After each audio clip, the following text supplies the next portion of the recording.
क्या है, 12th के बाद अगर प्लानिंग करना है कैसे कर सकते हैं, ये सब के बारे में बोलेंगे।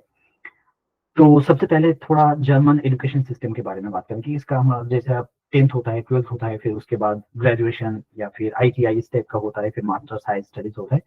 तो यहाँ पे कैसे होता है, और सबसे ज्यादा जो फोकस करेंगे करियर पाथ आफ्टर 12th पास करने के बाद किस टाइप का करियर ऑप्शन है नहीं है, इसके बारे में हम ज्यादा बात करेंगे। और उसके साथ साथ जो यहाँ पे आउसबिल्डिंग बोलते हैं वोकेशनल ट्रेनिंग, तो वोकेशनल ट्रेनिंग के बारे में हम लोग बहुत बात करेंगे पूरे डिटेल्स में क्या होता है नहीं होता है। और फिर बैचलर्स डिग्री मतलब 12th के बाद आएगा वोकेशनल ट्रेनिंग या फिर बैचलर्स, और आफ्टर बैचलर्स अगर कोई बैचलर अभी कर रहे हैं या फिर खत्म हो गए वो लोग अगर मास्टर्स करना चाहते हैं तो कैसे करें। और फिर इनकेस ऐसा हो सकता है कि बैचलर लेके पढ़ाई क्या है लेकिन उसके बाद मास्टर्स करने के लिए काफी अच्छा ग्रेड होना चाहिए, या फिर उसके साथ इंटर्नशिप होना चाहिए, और मतलब प्रोजेक्ट्स होना चाहिए, रिसर्च पेपर होना चाहिए, थोड़ा प्रोफाइल अच्छा होना चाहिए। हो सकता है कि कुछ स्टूडेंट के लिए कि नहीं बैचलर में तो मतलब पास करने लायक बस ग्रेड मिला है तो मैं मास्टर्स नहीं कर सकती, या फिर थियोरिटिकल और स्टडीज नहीं करना चाहते तो करियर चेंज करना चाहते हैं। अभी इंडिया से मोस्टली जो स्टूडेंट्स यहाँ पे आते हैं मतलब अराउंड मान लो हिस्ट्री जियोग्राफी इस टाइप के किसी भी एक सब्जेक्ट में ऑनर्स कर लिया है, फिर उनको दिखता है भाई यहाँ पे तो जॉब का कोई अपॉर्चुनिटीज अभी है नहीं उतना ज्यादा, तो चलो जर्मनी जाते हैं। तो वो लोग फिर करियर चेंज करके शिफ्ट करके इस तरफ आते हैं जर्मनी में। तो वो कैसे अगर करियर चेंज किसी को करना है वो कैसे करना है, उसके बारे में बात करेंगे। रिक्वायरमेंट्स के बारे में बात करें, क्या क्या रिक्वायरमेंट्स है और किसको क्या करना चाहिए। ऐसा नहीं कि हर लोग मतलब वोकेशनल ट्रेनिंग पे जा रहे हैं, या फिर everyone is going for master's degree और after bachelor going for a career change, ऐसा नहीं। तो हर का मतलब अपना स्ट्रेंथ वीकनेस के ऊपर डिपेंड करके ऐसा होगा कि वो कौन सा मतलब करियर पाथ चूज करे। तो उसका थोड़ा बहुत मैं आइडिया देने की कोशिश करूंगा। तो वे अभी बात करते हैं जर्मन एजुकेशन सिस्टम के बारे में। तो यहाँ पे हमारा जो हाई स्कूल होता है जर्मनी में इसको बोलते हैं अबिटूर, और हमारा 12th तक होता है ना, तो लेकिन जर्मनी में ये 13 इयर्स का हाई स्कूल होता है। और अबिटूर के बाद सबसे ज्यादा मतलब मोर देन 50% स्टूडेंट वो लोग यहाँ पे मतलब वोकेशनल ट्रेनिंग करते हैं, और बाकी लोग बैचलर्स के लिए जाते हैं। वोकेशनल ट्रेनिंग यहाँ पे मतलब ज्यादा प्रैक्टिकल काम की तरफ ध्यान दिया जाता है। ऐसे नहीं कि हमारे वहाँ पे जैसे ये होता है ना कि ट्रेडिशनल किताब पढ़ते रहो फिर उसके बाद बस एक डिग्री खत्म हो गया लेकिन कोई स्किल मतलब नहीं सीखते हैं। लेकिन यहाँ पे वोकेशनल ट्रेनिंग में उनको जो स्पेसिफिक एरियाज है जैसे नर्सिंग हो गए तो नर्सिंग, कोई अगर ऑटोमोबाइल या मेकाट्रॉनिक्स या फिर मतलब फार्मास्यूटिकल एरियाज में, या फिर डेंटल असिस्टेंट हो गया, इस टाइप का बहुत सारे डिफरेंट डिफरेंट एरिया से मोर देन 350 मतलब ऐसे डिफरेंट वोकेशनल ट्रेनिंग है। तो उनमें से जिसको जो अच्छा लगता है उस एरिया में वोकेशनल ट्रेनिंग की तरफ जाते हैं, और बाकी लोग जैसे बोला कि वो बैचलर्स करते हैं। और वोकेशनल ट्रेनिंग यूजुअली मतलब 2.5 साल से लेके मतलब 3.5 ईयर्स तक होता है, डिपेंड करते हैं कि कौन सा वोकेशनल ट्रेनिंग वो चूज करें। उसके बाद भी कुछ लोग हो सकता है कि उनको फर्दर स्टडीज करना है, तो वोकेशनल ट्रेनिंग के बाद वो फिर बैचलर्स में कन्वर्ट कर सकते हैं, या फिर वो लोग और हायर स्टडीज में जाते हैं। उसको बोलते हैं ये जैसे हो गया आउसबिल्डिंग, और इसको बोलते हैं वाइटर बिल्डिंग मतलब फर्दर स्टडीज और हायर स्टडीज मतलब एक्चुअल अगर वर्ड टू वर्ड ट्रांसलेट किया जाए तो कुछ लोग जिनको और भी मान लो किसी स्पेसिफिक एरियाज में हायर स्टडीज करना है वोकेशनल ट्रेनिंग के बाद वो वाइटर बिल्डिंग करते हैं। फिर बैचलर्स के बाद normal masters PhD post doc ये तो नॉर्मल है। तो इस एरिया में मैं ज्यादा बात नहीं करूंगा क्योंकि ये सबको पता है, हाँ बैचलर्स करो मास्टर्स करो PhD करो पोस्ट डॉक करो। जो हमारे वहाँ लोगों को नहीं पता है उसके बारे में मैं ज्यादा फोकस करूंगा, वो है यही वोकेशनल ट्रेनिंग वाला पार्ट। और उसके बाद बाकी बैचलर्स के बारे में भी थोड़ा बहुत बात करूंगा, बट मोस्टली फोकस करूंगा 12th के बाद मतलब ये वोकेशनल ट्रेनिंग में इंडिया से भी यहाँ पे कैसे आ सकते हैं। अब आते हैं एक यूज केस लेते हैं या फिर एक यूजर स्टोरीज लेते हैं। जैसे मान लो एक स्टूडेंट है, तुम में से ही कोई जैसा हो जिसका नाम शुभ हो, वो एक जस्ट हाई स्कूल स्टूडेंट है, 12th पास किया है।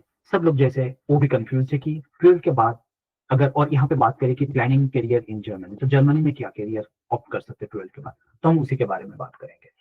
अब 12th कंप्लीट हो गया, अब उसका दिमाग में ये आ रहा है कि क्या लेके पढ़ाई करे, कोई एक ऑनर्स ले ले या फिर मतलब बैचलर में जाए या फिर हाउस बिल्डिंग में जाए। तो इसके लिए पहले शुरू करते हैं, चलो हाउस बिल्डिंग अगर उसको लेना है तो किस हिसाब से तैयार करना है। तो सबसे पहले जो शुरू होता है कि वो कंफ्यूज है कि हाँ क्या चूज करना है। अब शुरू करते हैं हाउस बिल्डिंग। तो हाउस बिल्डिंग क्या है, ये पूरा यूरोपियन यूनियन में एक यूनिक सिस्टम है। इसमें क्या होता है कि मतलब वर्क एंड ट्रेनिंग दोनों पैरेलली होता है। तो एक थियोरिटिकल क्लासेस होता है जो कि 30-40% ऑफ द एंटायर टाइम, और बाकी 60-70% उसमें एक्चुअल वर्क या फिर हैंड्स ऑन ट्रेनिंग मिलता है। ठीक है।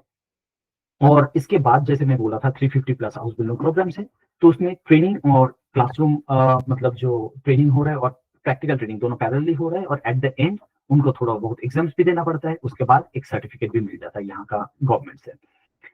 अब इसमें ये है कि जैसे बोला कि 60-70% उनका मतलब ऑन साइट ट्रेनिंग होता है, बाकी 30% 40% ये थियोरिटिकल क्लासेस होता है। और मतलब हाउस बिल्डिंग का इसलिए मैं ज्यादा प्रमोट कर रहा हूँ या फिर ज्यादा सबको इसके बारे में बताने की कोशिश कर रहा हूँ। ये देखो, ये जो रिपोर्ट है, ये न्यूज है, ये 4 जुलाई मतलब लास्ट वीक फ्राइडे का है। तो यहाँ पे बोल रहे हैं कि ये द हिंदू का रिपोर्ट है और न्यूज आर्टिकल है कि एवरी ईयर अंटिल 2060 मतलब नेक्स्ट 35 ईयर्स के लिए हर साल इनको 4 लाख वैकेंसीज है जर्मनी में। और इनका जो गवर्नमेंट ऑफिशियल्स है वो लोगों को कहना है कि इंडिया को वो लोग बोल रहे हैं the world's largest labour pool for skilled workers. तो इंडिया में जैसे बहुत सारा लोग हैं उनको जॉब नहीं है, तो जर्मनी में ये लोग चाह रहे हैं कि चलो हम उनको यहाँ पे लाते हैं और इनको मतलब जॉब में या फिर काम पे लगाते हैं, क्योंकि इनके यहाँ पे बहुत ज्यादा लेबर शॉर्टेज है। तो ये जैसे हो गया द हिंदू का एक रिपोर्ट। फिर एक आता है ये लास्ट ईयर मतलब अक्टूबर लास्ट ईयर का है, तो कि स्किल लेबर इंडियन जो स्किल लेबर है इनको अट्रैक्ट करने के लिए मतलब कुछ स्टेप्स ले रहे हैं। जैसे कि इनका जो वीजा प्रोसेसिंग है ये थोड़ा आसान कर दिया है। जैसे ये बोला कि मतलब 30-35 तक मतलब नेक्स्ट 10 ईयर्स में 7 मिलियन मतलब 70 लाख का आसपास स्किल लेबर का शॉर्टेज होगा जर्मनी में। तो इनका शॉर्टेज इसलिए हो रहा है क्योंकि इनका जो ओल्ड एज पॉपुलेशन है वो ज्यादा बढ़ रहे हैं, लेकिन बच्चा कम हो रहा है। तो इसलिए ये लोग चाहते हैं कि इनको तो वर्क मतलब जो काम है वो तो करवाना पड़ेगा। तो बाहर से फॉर एग्जाम्पल इंडिया से या फिर बाकी किसी भी कंट्री से, अभी ये 2019 में ये लोग ओपन करते हैं। पहले ये जो हाउस बिल्डिंग होता था सिर्फ जर्मन या फिर नॉन यूरोपियन यूनियन का जो कंट्रीज है, जैसे हो गई इटली, फ्रांस, क्रोएशिया, ये जो यूरोपियन यूनियन का कंट्रीज है वही लोग अप्लाई कर सकते थे। लेकिन अभी 2019 में ये जब देखे कि नहीं यहाँ पे बहुत ज्यादा वर्कशॉप मतलब लेबर शॉर्टेज हो रहा है स्किल लेबर का, तो ये लोग ओपन टू ऑल कर दिया और बाहर से भी स्टूडेंट्स लेना शुरू कर दिया। जैसे ये और भी कुछ सेम टाइप का डीडब्ल्यू न्यूज मतलब जर्मनी का one of the most authentic news paper है। तो इसलिए मैं मतलब इधर मतलब हर एक न्यूज़पेपर को फॉलो नहीं करता, मोस्टली डीडब्ल्यू न्यूज का, क्योंकि ये बहुत ज्यादा रिलायबल है। तो जैसे ये वाला न्यूज में दिखा रहा है कि इंडियंस के लिए ज्यादा वीजा जो कि 2024 तक अराउंड 25,000 वीजा पर ईयर देते थे, वही ये चेंज करके 3 टाइम्स से भी ज्यादा कर दिया है। 90,000 वीजा पर ईयर ये लोग मतलब देंगे, ऐसे बात किया है। फिर सेम चीज मतलब बहुत सारे ऐसे रिपोर्ट्स है वहां पे फॉरेन स्टूडेंट्स को क्या कर रहे हैं नहीं कर रहे इसके बारे में हो गया। अब आते हैं फाइनेंशियल बेनिफिट्स, यही मेन ट्रिक है। तो जर्मनी में अगर कोई हाउस बिल्डिंग कर रहे तो डे 1 से उनका सैलरी मिलना शुरू, डे 1 इन द पहला महीने से ही, फर्स्ट मंथ से ही उनको सैलरी मिलेगा। और 80,000 से लेके 1,20,000 तक स्टाइपेंड मिलेगा। और अगर पैरेलली कोई मिनी जॉब और करे, मिनी जॉब के बारे में मैं डिटेल्स नहीं बोल रहा हूँ, लेकिन फिर भी है कि नॉर्मली मंडे टू फ्राइडे तो नॉर्मल ऑफिस वर्क या ट्रेनिंग हो गया। बाकी जो सैटरडे संडे या फिर मतलब फ्री डेज रहता है 2 दिन, वो फ्री डेज में अगर वो पार्ट टाइम और कहीं जॉब करे तो वहां से भी अराउंड 45,000 to 50,000 वो अर्न कर सकते हैं। लेकिन इसमें यही है कि जो हाउस बिल्डिंग प्रोवाइडर है, जो कंपनी के साथ हाउस बिल्डिंग हो रहा है, वो लोग के साथ मतलब वो लोग के पास से training I mean sorry training permission लेना पड़ता है कि मैं कर सकता हूँ या नहीं। और इसके बाद हर साल सैलरी इंक्रीमेंट भी होता है आउट आफ्टर हाउस बिल्डिंग। मतलब ये जो ट्रेनिंग है 2.5-3 साढ़े 3 साल का, डिपेंड कर रहा है कौन सा प्रोफेशन में जा रहे हो। सबसे ज्यादा डिमांडिंग अगर है तो ये नर्सिंग हो गया, होटल मैनेजमेंट हो गया, या फिर मेकाट्रॉनिक्स या फिर मैकेनिकल ऑटोमोबाइल एरियाज में। तो इस एरियाज में सबसे ज्यादा डिमांडिंग मतलब डिमांड है। और हाउस बिल्डिंग खत्म होने के बाद जैसे फुल टाइम सैलरी मिलता है 1,80,000 से 2,20,000 तक, कोई डिपेंडिंग ऑन की कौन सा हाउस बिल्डिंग में कौन से ट्रेनिंग में है। और ये है इन हैंड, मतलब यहाँ पे टैक्स, हेल्थ इंश्योरेंस, बाकी जो डिडक्शंस होता है सब डिडक्शंस के बाद इन हैंड मिलता है ऑलमोस्ट 2 लाख के आसपास। और यहाँ का मैं नहीं बोलते भाई सैलरी तो बहुत है, लेकिन यहाँ पे मतलब खर्चा भी तो बहुत ज्यादा है। तो यहाँ पे कॉस्ट ऑफ लिविंग जो है वो 1 पर्सन अगर रह रहे हैं तो 1 पर्सन के लिए 60,000 to 90,000 के आसपास, डिपेंड करे कि कौन सी सिटी की, क्योंकि यहाँ पे जो मेन खर्चा है वो है अपार्टमेंट का या रूम का, रहने के लिए, एकोमोडेशन के लिए।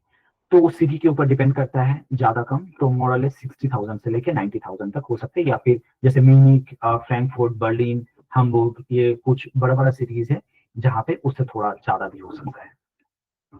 तो इसका मेन मेरा मोटिवेशन यही था। देखो यहाँ पे मतलब जब ये मिल रहा है, स्टाइफेंड मिल रहा है 80,000 से 1,20,000 तक, तो ये स्टाइफेंड के पैसे से आराम से अपना रहने खाने का खर्चा चला सकता है। मतलब 12 पास करके अगर कोई यहाँ पे आ गया ट्रेनिंग के लिए, तो उनका घर से पैसा लेने का जरूरत नहीं, क्योंकि हर महीने उसको सैलरी मिलेगा, उसी पैसे से अपना रहने खाने का खर्चा चला सकता है। और 3 साल के बाद जब फुल टाइम जॉब मिल गया, तो ये मतलब रहने खाने का खर्चा छोड़ के भी ऑलमोस्ट मोर देन 1 लाख वो सेव कर सकता है।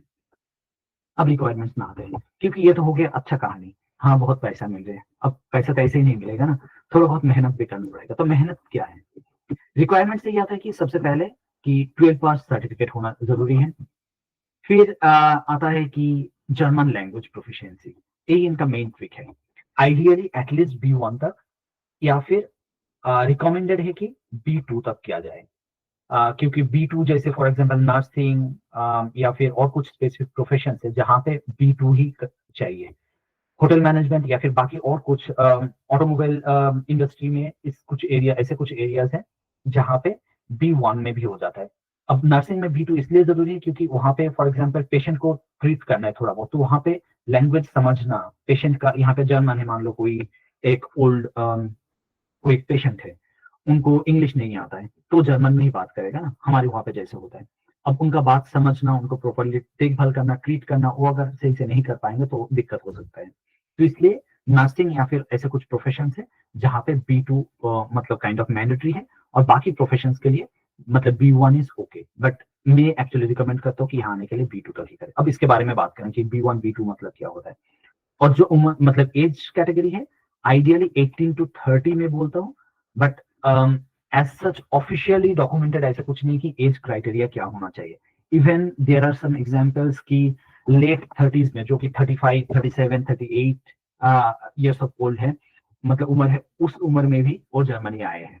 लेकिन आइडियली मतलब रिकमेंडेड अगर बोलोगे तो 18 to 30, मैक्सिमम अर्ली 30, 32 तक is okay. But early you start the better it is, जितना जल्दी शुरू कर पाओगे। उसके बारे में भी हम डिटेल्स में थोड़ा बात करेंगे। अब आते हैं लैंग्वेज प्रोफिशिएंसी लेवल। तो A1 A2 मतलब ये टोटल यूरोपियन लैंग्वेज ये स्टैंडर्ड के हिसाब से ऐसे 6 लेवल पे डिफरेंट मतलब कैटेगराइज किया गया, A1 A2 B1 B2 C1 C2। तो A1 A2 अगर किसी का प्रोफिशिएंसी, उसका मतलब बेसिक यूजर, मतलब रास्ते में चल रहे हैं तो किसी को बताना हाँ सुपरमार्केट इस तरफ है, या फिर बस स्टॉप इधर है, ऐसे जाना है, सीधा जाके बाएं दाएं जाना है, इस टाइप का जो बेसिक कम्युनिकेशन है वो सारे बात कर अगर कोई सकता है या समझ सकता है तो वो हो गया A1 A2 या लेवल या फिर बेसिक यूजर। B1 B2 हो गया मतलब इंडिपेंडेंट यूजर। इसका मतलब यही है कि किसी भी टॉपिक पे या फिर अपने काम के बारे में, लाइफ के बारे में, अपने फैमिली के बारे में अगर अचानक किसी को पूछा जाए कि tell me about your family, then मतलब वो अपने आई मीन जर्मन में या फिर जो भी लैंग्वेज के ये लेवल का बात करे, उस लैंग्वेज में वो थोड़ा अच्छे से एक्सप्लेन कर पाए। फैमिली के बारे में बोल सकते हैं, अपने गाँव के बारे में बोल सकते हैं, अगर कोई वेकेशन पे जा रहे हैं तो उसके बारे में बोल सकते हैं। तो ये सारे जो कम्युनिकेशन हो गया, दैट इज B1 और B2 लेवल माना जाता है उसको। इसका मतलब independent user, he can speak and understand almost any language. Next आता है C1 C2, जो कि आइडियली नहीं चाहिए, that is proficient user. Proficient user इसका मतलब है कि एनीथिंग एनी टाइम कुछ भी वो बोल सकता है, और कुछ भी वो समझ भी सकते हैं कोई अगर बोल रहे, इवन थोड़ा डिफिकल्ट लेवल अगर है तो यूजुअली जैसे कोई मदर टंग में बात करते हैं, that is actually C1 C2 level. Even for example मैं हिंदी में बात कर रहा हूँ, this is around C1 level. Like हम लोग जो इंग्लिश में बात करते हैं ऑफिस में, that is equivalent to C1 level, जो कि प्रोफिशिएंट यूजर बिजनेस कम्युनिकेशन या फिर सबके लिए। तो आइडियली जर्मनी में इतना नहीं चाहिए, but at least B1 B2 independent user ये चाहिए। अब इसके लिए कितना टाइम चाहिए, क्या है, उसके बारे में हम बात करेंगे। अब अगर कोई जर्मनी में आना चाहते हैं तो उसके लिए कंप्लीट रोड मैप, मतलब कहाँ से शुरू करें, कैसे करें, स्टेप बाय स्टेप 0 to 1, मतलब लैंग्वेज सीखना शुरू करके यहाँ तक आने के लिए पूरा जो रोड मैप है वो मैं लास्ट में एक प्रॉपर स्लाइड बनाया हूँ। तो उसमें पूरा अच्छे से एक्सप्लेन करूंगा स्टेप बाय स्टेप। तो अब आते हैं एक्सपेंसेस के बारे में कि यहाँ आने के लिए कितना खर्चा है। तो आउसबिल्डिंग के लिए मैक्सिमम ऐसे मतलब 2.5 lakhs, ऑलमोस्ट मैक्सिमम मान लो 3 lakhs, और उसको मैं पूरा डिटेल ब्रेक डाउन भी किया हूँ। जैसे कि लैंग्वेज, यहाँ का जो मेन खर्चा है या फिर टाइम है चाहिए, टाइम एंड एफर्ट, वो ये दोनों के लिए, जर्मन लैंग्वेज सीखने के लिए और फिर उसके लिए एग्जामिनेशन देने के लिए। तो जैसे बोला A1, A2, B1, B2, ये जो 4 लेवल्स है, पूरा सीखने के लिए डिपेंड कर रहे हैं अगेन कहाँ सीख रहे हो। तो 80,000 से लेके 1,40,000 तक ऐसे खर्चा हो सकता है। और फिर उसके बाद गोएथे इंस्टीट्यूट बोल के जर्मन का, जैसे अगर किसी को पता है इंग्लिश के लिए TOEFL या फिर IELTS ऐसे एग्जाम देना होता है, तो सिमिलरली जर्मन लैंग्वेज के लिए गोएथे इंस्टीट्यूट का एक सर्टिफिकेशन करना जरूरी है। तो जो एग्जामिनेशन फीस है वो ये 4 लेवल मिला के अराउंड 60 to 70,000 खर्चा होता है। और फिर इसके बाद जो खर्च है ये ज्यादा नहीं है। इसके बाद थोड़ा डॉक्यूमेंट प्रिपेयर करके वहां पे नोटराइज करके और फिर बाकी CV बनाना है, मोटिवेशन लेटर लिखना है, this is like self done, मतलब खुद से ही कर सकते हैं, ठीक है, इंडिपेंडेंटली। तो वो सब करें। और मेनली नोटरी या फिर कोई अगर बांग्ला में सर्टिफिकेट है, फिर रीजनल लैंग्वेज में अगर मान लो 10-12 का सर्टिफिकेट अगर लोकल लैंग्वेजेस में है तो वो जर्मन में ट्रांसलेट करना होता है, तो इसलिए थोड़ा कभी कभी ज्यादा खर्चा होता है, बट आइडियली 4-5,000 में हो जाता है। किसी किसी का एक्सट्रीम केसेस में 20,000 तक खर्चा हो सकता है, वही अगर ट्रांसलेशन का जरूरत पड़े तो। अब आते हैं वीजा प्रोसेसिंग, ये अराउंड 6-7,000 लगता है, और फ्लाइट 40-50,000 वन वे आ गया। तो ये हो गया। तो लैंग्वेज सीखना शुरू करके पूरा वीसा कंप्लीट करके जर्मनी में फ्लाइट में आने तक मैक्सिमम 2.5 लाख, और मान लो और थोड़ा अगर क्या बोले ज्यादा से ज्यादा मान के चले तो it would go up to 3 lakhs। तो 3 lakhs खर्चा करके, वो भी इट्स नॉट लाइक कि एट ए टाइम आपको 3 lakhs खर्चा करना पड़ेगा। स्टेप बाय स्टेप, जैसे कि पहले A1, A2 पढ़ रहे हो तो उसके लिए 20-30,000, फिर एग्जाम दे रहे हो 10-15,000, तो ऐसे करके स्टेप बाय स्टेप। सॉरी, एक मिनट प्लीज।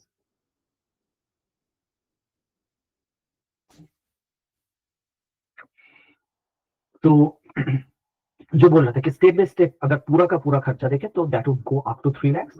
तो अगर मान लो कोई मतलब शुरू कर रहे हैं, लैंग्वेज सीख रहे हैं, एग्जाम दे रहे हैं, that would cost up to around 1.5 to 2 lakhs के आसपास, बस लैंग्वेज और ये सब करने के लिए। ये हो गया। फिर उसके बाद आके मतलब यहाँ पे अप्लाई कर सकते हैं। एप्लीकेशन मतलब यहाँ पे एप्लीकेशन भी पूरा ऑनलाइन होगा। उसके बाद थोड़ा मतलब एक शॉर्ट इंटरव्यू होगा जो कंपनी में अप्लाई कर या फिर जहाँ पे अप्लाई कर रहे हैं। और जो वीसा मिलता है ना, वो वीसा एक्चुअली जॉब वीसा मिलता है। हाउस बिल्डिंग के लिए भी जॉब वीसा मिलता है, क्योंकि वो स्किल लेबर है यहाँ पे या फिर ट्रेनिंग करने के लिए आ रहे हैं। तो यहाँ पे वो इंटरव्यू लेते हैं। यूजुअली इंटरव्यू में ये पूछते हैं कि क्यों जर्मनी में आना चाहते हो, क्यों नर्सिंग पढ़ना चाहते हो, मतलब इस टाइप का क्वेश्चन। ऐसे नहीं कि वो लोग एक्चुअली चेक करना चाहते हैं कि तुम्हारा टेक्निकल नॉलेज क्या है, क्योंकि ये लोग ट्रेनिंग प्रोवाइड करेंगे। और ये ट्रेनिंग के टाइम ही जैसे बोला था पहले कि अराउंड 1 लाख के आसपास। तो देखो 3 लाख तुम ऑलमोस्ट खर्चा करके आ रहे हो, और यहाँ आने के बाद हर महीने तुम्हें ऑलमोस्ट 1 लाख करके स्टाइपेंड भी मिल रहा है, ठीक है। अब इसके बाद जाते हैं कि मतलब किसको हाउस बिल्डिंग करना चाहिए। तो डेफिनेटली मतलब हाउस बिल्डिंग ऐसे ही है कि नहीं हर everyone should go for house building, सब लोगों को नहीं जाना है। जैसे जो स्टूडेंट वो मतलब प्रैक्टिकल काम करना ज्यादा पसंद करते हैं या फिर हैंड्स ऑन ट्रेनिंग ज्यादा पसंद करते हैं, और थियोरिटिकल बुकिश नॉलेज जो पढ़ना होता है वो ज्यादा पसंद नहीं करते, तो उस टाइप के स्टूडेंट्स के लिए हाउस बिल्डिंग बहुत अच्छा अपॉर्चुनिटी है। दूसरा ये है कि बहुत जल्दी मतलब फाइनेंशियली इंडिपेंडेंट होना है या फिर करियर में बहुत जल्दी सेटल होना है, क्योंकि 3 साल का ट्रेनिंग है। 1-1.5 साल अगर प्रिपरेशन करके इंडिया में, या 2 years प्रिपरेशन टाइम, 3 years यहाँ पे मान लो ट्रेनिंग टाइम, तो 3 to 5 years में यहाँ पे मतलब आके से करियर में सेटल हो सकते हैं। और अगर किसी को ऐसा ही है कि फैमिली को मतलब इमीडिएटली या फिर 3 to 5 years में फैमिली को फाइनेंशियली सपोर्ट करना है, तो वो लोगों के लिए हाउस बिल्डिंग बहुत अच्छा एक अपॉर्चुनिटी है। अब जैसे मैं ये वाला कहानी मतलब सबको बोलता हूँ कि, और मैं एक नवोदय एक स्टूडेंट को भी जानता हूँ एक नहीं मतलब कई सारे के जानता हूँ। तो वो है कि 18th ईयर में मतलब जब वो उसका 18 साल का था, 12th कंप्लीट किया, और उसके स्कूल में already German as a foreign language पढ़ाता था। जैसे जेएनवी नदिया में, जेएनवी नदिया का कुछ स्टूडेंट ज्वाइन किया है, उनको पता होगा कि उनको भी कमेंट में लिख सकते हो, शायद तुम लोगों को भी German as a foreign language मतलब कोविड के बाद शुरू किया गया है। तो ऐसे बहुत सारे नवोदय में German as a foreign language सिखा रहे हैं। तो उस बंदे का ऐसे वो जर्मन सिखाते थे। तो उसके बाद वो 1 साल में B1 खत्म कर लिया। तो 19 साल में B1 के बाद वो यहाँ पे अप्लाई किया और उसको मतलब Ausbildung भी मिल गया होटल मैनेजमेंट में। तो फिर यहाँ पे 19 साल में आ गया। उसको उसके साथ बात हो रहा था मेरा कुछ दिन पहले, तो बोल रहा कि उसका एकोमोडेशन और टैक्स प्लस हेल्थ इंश्योरेंस ये सब डिडक्ट करने के बाद 700 यूरो मिलते हैं, ऑलमोस्ट 70,000 रुपीज।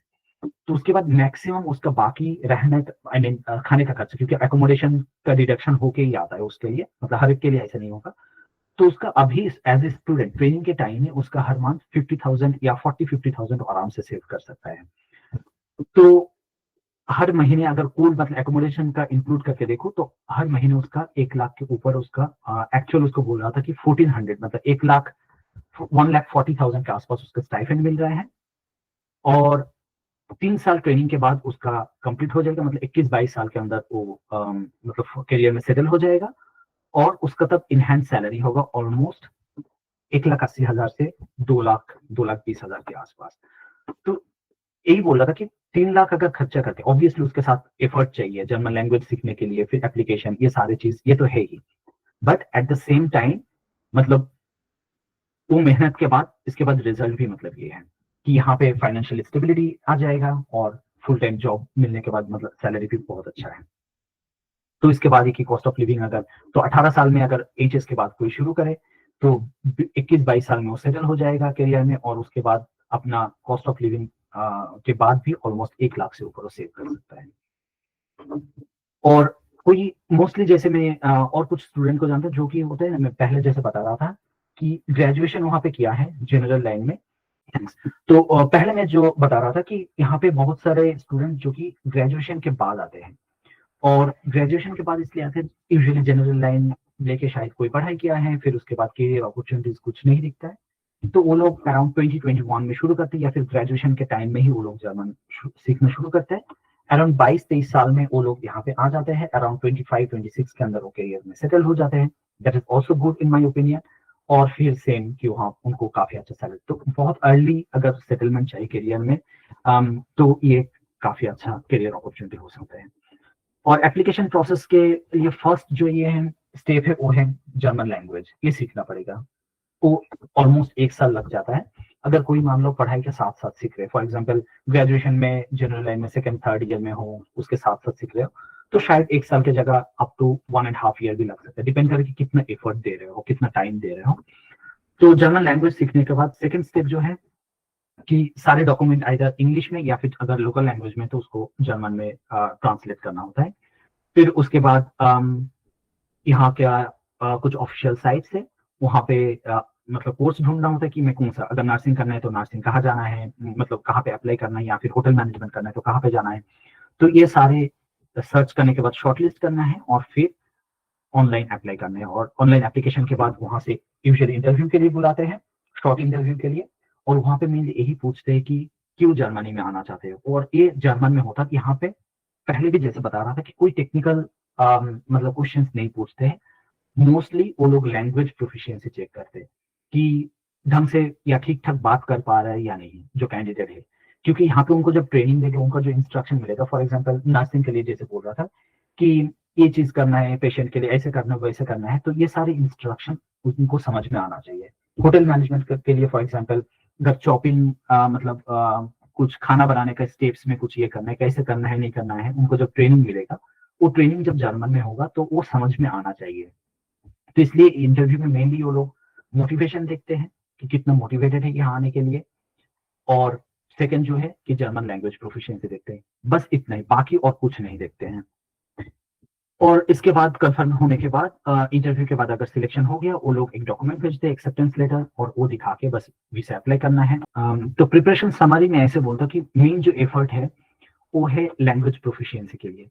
जैसे A1 A2 मतलब ये डिपेंड कर सकते कि कौन कितने एफर्ट दे रहा है, बट मोर और लेस 1 साल या फिर 1.5 ईयर्स में ये पूरा खत्म कर सकते हैं B2 तक।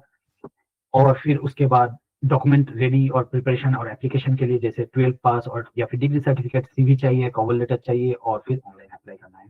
बस इतना ही डॉक्यूमेंट चाहिए। डॉक्यूमेंट ऐसे नहीं कि बहुत सारे डॉक्यूमेंट चाहिए होता है। तो इसके लिए 20% और मेन जो मतलब लास्ट पार्ट है वो है इंटरव्यू प्रिपरेशन और फिर इंटरव्यू देना। ये तो मेन एफर्ट, टाइम, सब कुछ जो है वो लैंग्वेज सीखने के लिए। अगर कोई मतलब मैं ऐसे बोलता हूँ, अगर किसी ने B2 तक कर लिया है, आई कैन गारंटी कि वहाँ मतलब उस कैंडिडेट के या फिर उसका यहाँ पे जर्मनी में कुछ ना कुछ हाउस बिल्डिंग डेफिनेटली मिल जाएगा। B2 अगर हो गया उसके बाद मतलब आराम से मिल सकता है। और इसके बारे में मैं जैसे, क्योंकि 1 घंटा टाइम है, 1 घंटे में उतना हर एक चीज में कवर नहीं कर सकता, तो मैं सबको ये बोलता कि यूट्यूब में या फिर गूगल में जाके बस ये सर्च करके देखो हाउस बिल्डिंग इन जर्मनी। तो इसके बारे में बहुत सारे इन्फॉर्मेशन मिल जाएगा। हाँ, वहाँ पे कुछ हो सकते हैं थोड़ा मिस इन्फॉर्मेशन मिल जाए, बट मोस्टली मैं जितना देखा हूँ तो 90% जो इन्फॉर्मेशन है वो ऑथेंटिक इन्फॉर्मेशन ही है। ठीक है, तो ये मतलब देख सकते हो। और उसके बाद भी अगर कोई भी डाउट है, कुछ भी मतलब और भी कुछ क्वेरीज हैं तो मुझे कभी भी पूछ सकते हो। I will be happy to help.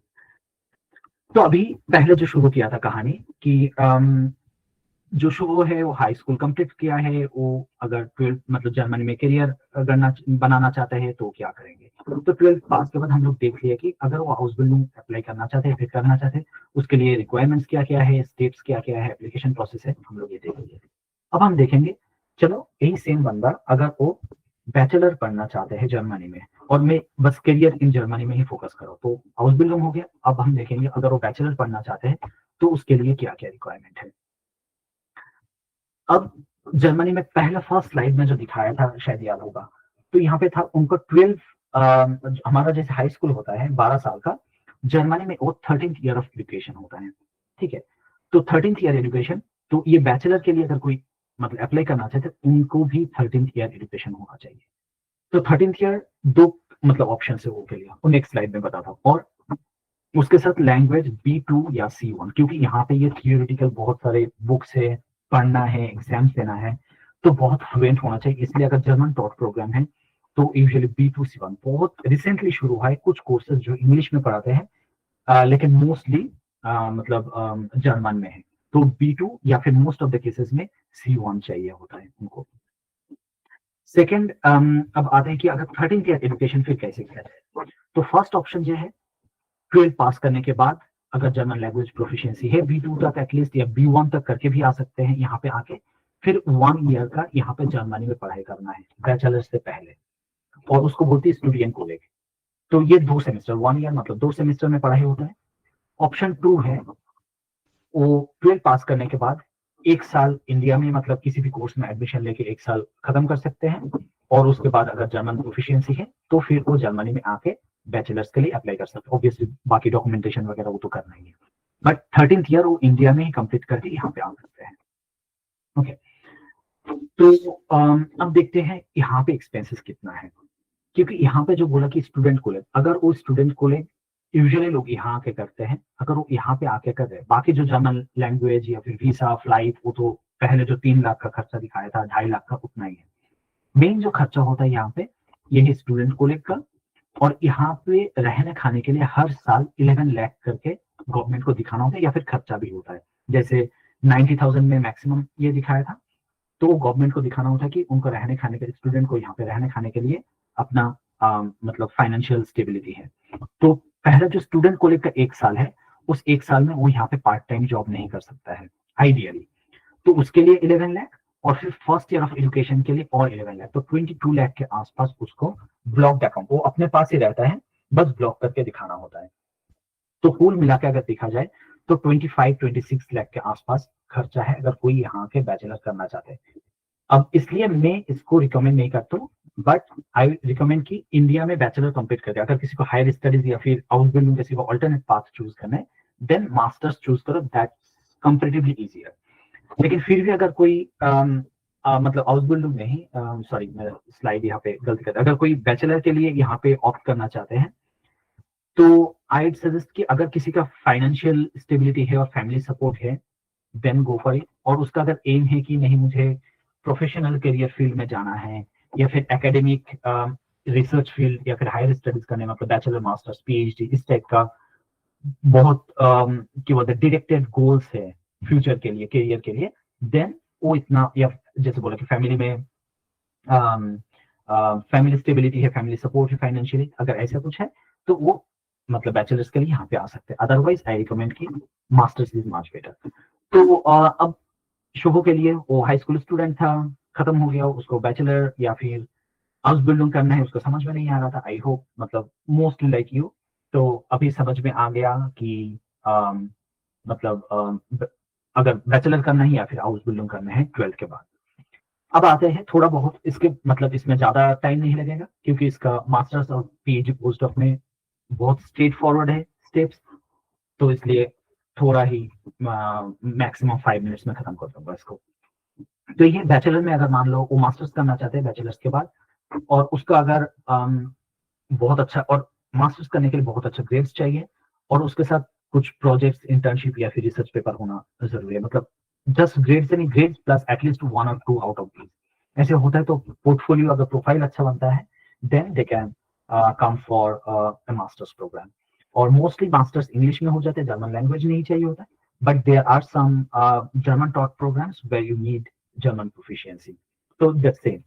So basically, let's think about like English taught programs only, because Germany में more than 80% I'd say master's program are English taught programs. So इसके बाद जाते हैं जैसे कि यहाँ के लिए, जैसे मैं स्टूडेंट कॉलेज और बैचलर्स के लिए बोला था, एवरी ईयर 11 लाख का ब्लॉक्ड अकाउंट होना चाहिए। तो यहाँ पे यही सेम एक खर्चा एड ऑन हो जाता है। तो मेनली यहाँ पे जो खर्चा होता है कि IELTS TOEFL के लिए, APS बोर्ड के स्टेप्स है उसके लिए, और फिर डॉक्यूमेंट प्रिपरेशन, बाकी जो है मतलब ये फिर एप्लीकेशन प्रोसेस के लिए 30,000, और फ्लाइट फेयर 40 to 50,000, और कुल मिलाकर देखा जाए तो 12 to 13 लाख के आसपास खर्चा होता है अगर कोई मास्टर्स करने आए। और मोस्टली यहाँ पे मास्टर्स जो करने आते हैं ब्लॉक्ड अकाउंट के लिए, अगर सिलेक्शन हो गया, प्रोफाइल अच्छा है, तो यूजुअली वो मतलब 10 लाख का या फिर 50% ऑफ दिस 5-6 लाख का एजुकेशन लोन लेके यहाँ पे आराम से आ सकते हैं। और इसके बारे में अगर, क्योंकि यहाँ पे मोस्टली जो स्टूडेंट्स है वो 12 या फिर हाई स्कूल स्टूडेंट्स है, इसलिए मैं ज्यादा डिटेल्स में इसकी बात नहीं कर रहा हूँ। अगर किसी का इन डिटेल कोई भी क्वेश्चन है तो मुझे मैसेज कर सकते हो, then we can talk about the step by step guide, और I can guide you step by step और in detail what to do. Okay, अब मास्टर्स प्रोग्राम किसको ऑप्ट करना चाहिए? अगर कि कोई चाहिए नहीं मुझे बहुत अच्छा वर्ल्ड क्लास एजुकेशन फ्री में चाहिए, क्योंकि यहाँ पे एजुकेशन फ्री है, ये पहले ही मुझे बताना चाहिए था। यहाँ पे education, bachelors masters education actually free है, मेनली जो खर्चा होता है कॉस्ट ऑफ लिविंग के लिए। और अगर किसी का रिसर्च में जाना है या फिर फर्दर हायर एजुकेशन में जाना है, मास्टर्स पीजी इस टाइप का एरियाज में, और जिसको पढ़ना बहुत अच्छा लगता है, ठीक है, थियोरी रिसर्च इस एरिया में, प्रैक्टिकल काम इज ओके, मतलब इस टाइप का, तो वो सारे लोग एक्चुअली मास्टर्स के लिए ऑप्ट कर सकते हैं। अब यहाँ पे कुछ एग्जाम्पल्स में पहले भी जैसे बता रहा था कि बैचलर कंप्लीट हो गया है, अब हो सकता है कि उसको लगे कि नहीं मुझे मुझे और ये पढ़ाई अच्छा नहीं लग रहा है, या फिर ग्रेड उतना अच्छा नहीं है कि मैं मास्टर्स कर पाऊँ, या फिर ऑल्टरनेट कुछ करियर पाथ चूज करो, तो क्या, तो फिर वो जर्मन सीख के, क्योंकि हाउस बिल्डिंग के लिए बस 12 पास सर्टिफिकेट होना जरूरी है एंड लैंग्वेज, तो वो बैचलर्स के बाद भी वो जर्मन लैंग्वेज सीख के हाउस बिल्डिंग के लिए अप्लाई कर सकते हैं। और वही, अगर किसी को हैंड्स ऑन लर्निंग ज्यादा पसंद है, या फिर लो कॉस्ट एजुकेशन स्टाइपेंड भी मिल जाता है, और यहाँ पे ट्रेनिंग के बाद ही, जैसे मैं बोला ना, यहाँ पे 99% गारंटीड है, अगर कोई हाउस बिल्डिंग किया तो उसको डायरेक्टली जॉब मिल जाता है, क्योंकि इनका लेबर शॉर्टेज है, और इनका 2-3 साल में इनको मतलब काम सिखा देते क्या काम करने। फॉर एग्जाम्पल फॉर नर्सिंग, उनको नर्सिंग का डिफरेंट जो प्रोसेसेस है या फिर डिफरेंट थिंग्स है वो सिखाया जाता है। एंड देन मतलब होटल मैनेजमेंट के लिए उनका हो गया है, क्या क्या करना है वो सिखाते हैं। फिर उसके बाद 3 साल में ट्रेनिंग में वो सीख जाते हैं, और डायरेक्टली उनको फुल टाइम जॉब भी मिल जाता है। और ये 99% गारंटी है, अनटिल अनलेस वो बिल्कुल मान लो कुछ नहीं सीखा, पढ़ाई नहीं किया, या फिर कुछ बहुत ज्यादा गलती, बड़ा गलती कर दिया, रिलेशनशिप खराब हो गया मान लो, जो वहाँ का क्या बोले स्कूल में, या फिर जो ट्रेनिंग कंपनी है हॉस्पिटल में है उनके साथ, तो फिर हो सकता है कि उनका जॉब नहीं लगे। अदरवाइज 99% इवन 100% गारंटी, ये बोलते कि 1 out of 10,000 जिसको ऐसे केस होता है कि जिसको जॉब नहीं मिलता है। तो अभी जैसे दिखाया कि चलो वो जो स्टूडेंट है उसको प्लान किस हिसाब से करना चाहिए, हाउस बिल्डिंग में आना चाहिए या नहीं, या फिर बैचलर में आना चाहिए, या फिर मास्टर्स, या फिर करियर चेंज। तो इसके बारे में थोड़ा बहुत या फिर इन डिटेल में बोलूंगा कि सारी चीज में। तो जो यहाँ पे नॉन बंगाली है उनके लिए मतलब ट्रांसलेट करता हूँ। तो सर का ये क्वेश्चन था कि जो हाउस बिल्डिंग में आ रहा है तो यहाँ पे 60 to 70% काम एक कंपनी के साथ करना होता है और 30 to 40% क्लासरूम ट्रेनिंग मिलता है। तो जो सैलरी मिल रहा है वो सैलरी एक्चुअली यही जो प्रैक्टिकल मतलब कंपनी के साथ जो प्रैक्टिकल करे उसी के लिए एक्चुअली वो सैलरी देते हैं। और यहाँ पे जर्मनी में पूरा स्ट्रिक्ट रूल है, maximum 8 hours per day. I mean पूरा वीकली अगर है तो 40 आवर्स। अब कुछ कंपनीज में प्लस माइनस 2-3 आवर्स हो सकता है, जैसे कुछ जगह है 37 आवर्स, 38 आवर्स, कुछ जगह 40-42 तक हो सकता है, बट इससे ज्यादा नहीं होता। तो 40 एवरेज मान के चलिए, 5 days a week, 8 hours per day. अब इसमें यह होता है कि किसी किसी के लिए 3 days ट्रेनिंग होता है, 2 days मतलब 3 days इंडस्ट्री या फिर कंपनी में ट्रेनिंग, 2 days क्लासरूम ट्रेनिंग, या फिर कुछ के लिए होता है 3 weeks कंजिक्यूटिवली इंडस्ट्री में ट्रेनिंग और फिर 1 week के लिए उनको क्लासरूम ट्रेनिंग के लिए भेजा जाता है। तो डिपेंड कर रहा है कि कौन सा कोर्स है, कौन सा कंपनी है, कहाँ पे क्या हो रहा है, उनके साथ जो एकेडमिक या फिर क्लासरूम जो इंस्टीट्यूट है उनके साथ कोलैबोरेशन किस टाइप का है, तो इसके ऊपर डिपेंड करते हैं। और यहाँ पे ये जो ट्रेनिंग है, ट्रेनिंग कंप्लीटली फ्री है, मतलब ये ट्रेनिंग के लिए कुछ पैसा या फिर कुछ देना नहीं। एंड सेकंड क्वेश्चन ये था कि अगर किसी का आईटीआई या फिर इंडिया में अगर कुछ इस टाइप का कोर्स किया हुआ है तो उनके लिए कुछ एडवांटेज है या नहीं।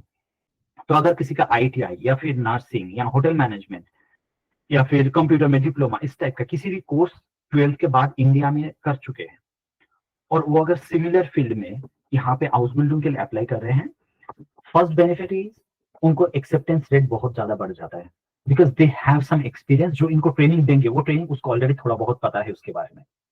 सेकेंड, अगर वो हाउस बिल्डिंग ही करने के लिए आ रहे हैं, उनको मान लीजिए वो 3 साल के मतलब ट्रेनिंग है, but after coming here the candidate can show के मैं ऑलरेडी इस course for example 2 to 3 years का मेरा होटल मैनेजमेंट का कोर्स है, आई नो मतलब इस जो हमें मुझे सिखा रहे हो इसका इतने सारी चीज मैं ऑलरेडी जानता हूँ।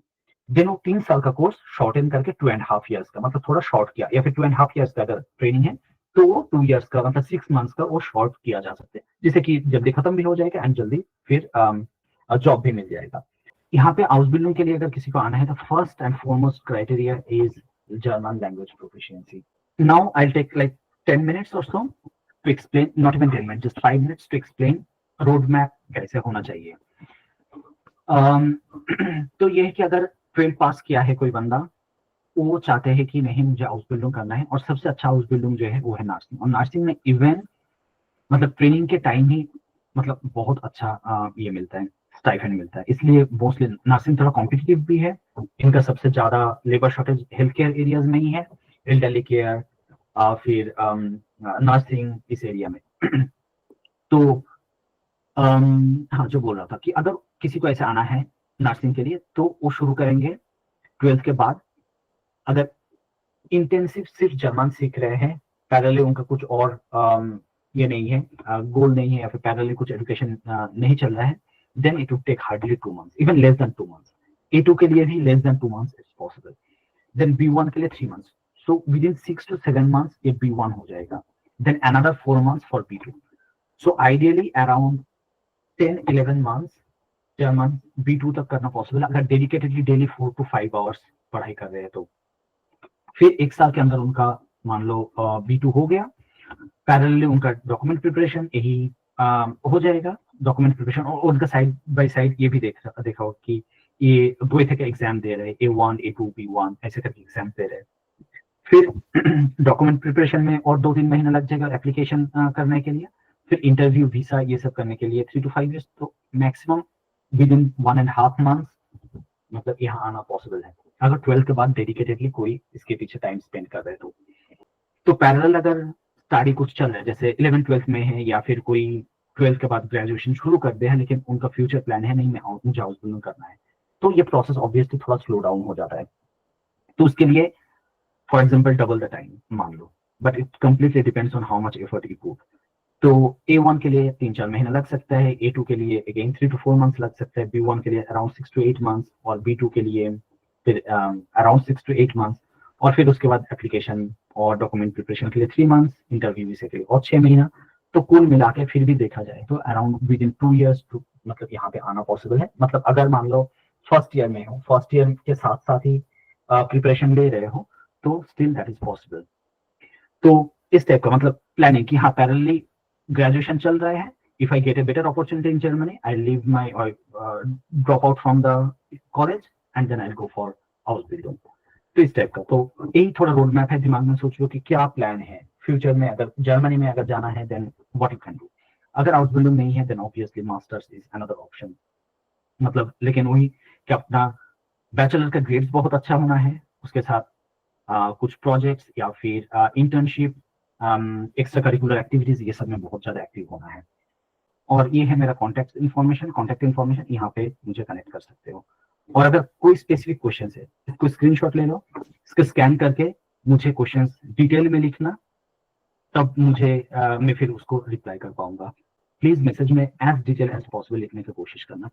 Best place to learn German, यहाँ पे अंश का क्वेश्चन है कि जर्मन कहाँ से सीख सकते हैं B2 तक। ऐसे तो गोएथे इंस्टीट्यूट बेस्ट है, बट हर लोग के लिए वो एक्सेसिबल नहीं है या फिर बहुत एक्सपेंसिव भी है। तो मोस्टली लोग ऑनलाइन कुछ कोर्सेज लेते हैं जो थोड़ा सस्ता होता है, but ultimately syllabus and everything same सीख जाते हैं, फिर गोएथे में जाके ही फाइनल एग्जाम देना होता है। ऑनलाइन, हाँ तो ऑनलाइन क्लास ले सकते हो, बट फाइनल जो एग्जाम देना है और सर्टिफिकेट लेना है वो गोएथे इंस्टीट्यूट का ही सर्टिफिकेट लेना होगा, कहीं से भी कोई doesn't matter. From Bengal and all like Kolkata area में अगर किसी को ऑनलाइन क्लासेस चाहिए तो मुझे पूछ सकते हो मैसेज करके, I can help you guide.